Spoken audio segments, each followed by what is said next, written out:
educating Kenya's girls.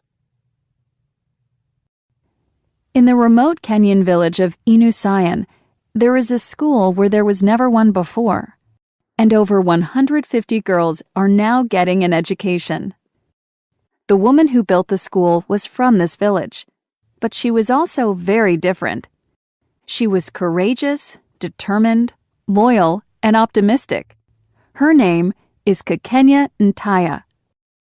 Ntaya is the oldest of 8 children in her family, belonging to Kenya's Maasai tribe.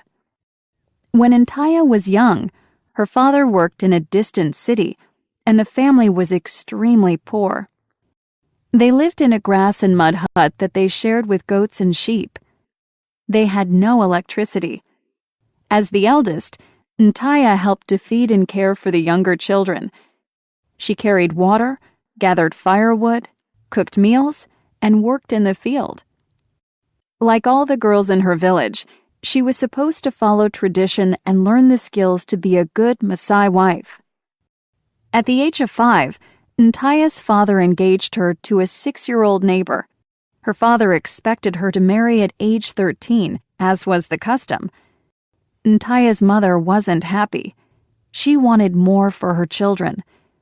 But there was little she could do to help them. She, too, had to follow tradition. However, Ntaya didn't feel the same way. She had a plan, and she was brave enough to make it work. Ntaya loved going to school. She made excellent grades and even dreamed of being a teacher herself one day. Few girls dared to have dreams like that. Even today, only 11% of girls from Ntaya's village continue their education past primary school. Instead, at age 13, a Maasai girl marries and begins to have children of her own. However, Ntaya didn't want to marry or go through the ceremonies for a girl of that age. With all the courage she could find in herself, she went to her father. She told him she would run away if she had to stop her education. She said she would do what he wanted if he let her finish high school. Her father agreed. Ntaya graduated from high school with top honors.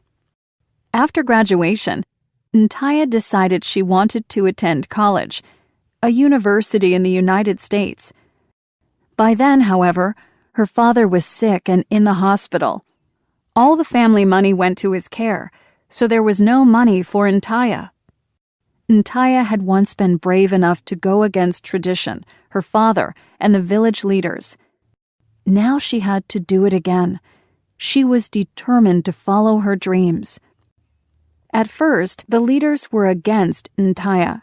They were angry with her for daring to do what even few boys dreamed about. She promised she would use her education to help the village. She promised to come back and build a school. One village leader saw her determination and agreed to help her. The village gave her money, and she also received a scholarship to Randolph-Macon Women's College in the United States. In 2004, Ntaya received her bachelor's degree. Later, she got a job at the United Nations. In 2011, she received her doctorate in education, all made possible by her courage and her will to succeed. Ntaya did not forget her promise to the village. Loyal to her people and her beliefs, she returned to Inusayan. In 2009, she opened the first primary school for girls in her village, the Kekenya Center for Excellence. The school has been a great success. There the students have education and opportunities that Ntaya had to fight so hard for. Girls that were once forced to marry at 13 are now dreaming of becoming doctors, lawyers, pilots, and businesswomen. Ntaya knows that change comes slowly and is difficult, but she is optimistic about the future. As a girl, she had dreams and was confident that her dreams were possible. Today, she sees the positive changes in her students and their families. She believes that the future for the women of Kenya, and of other countries too, can change through education, one girl at a time. Ntaya is looking forward to building more schools, always hopeful, always determined.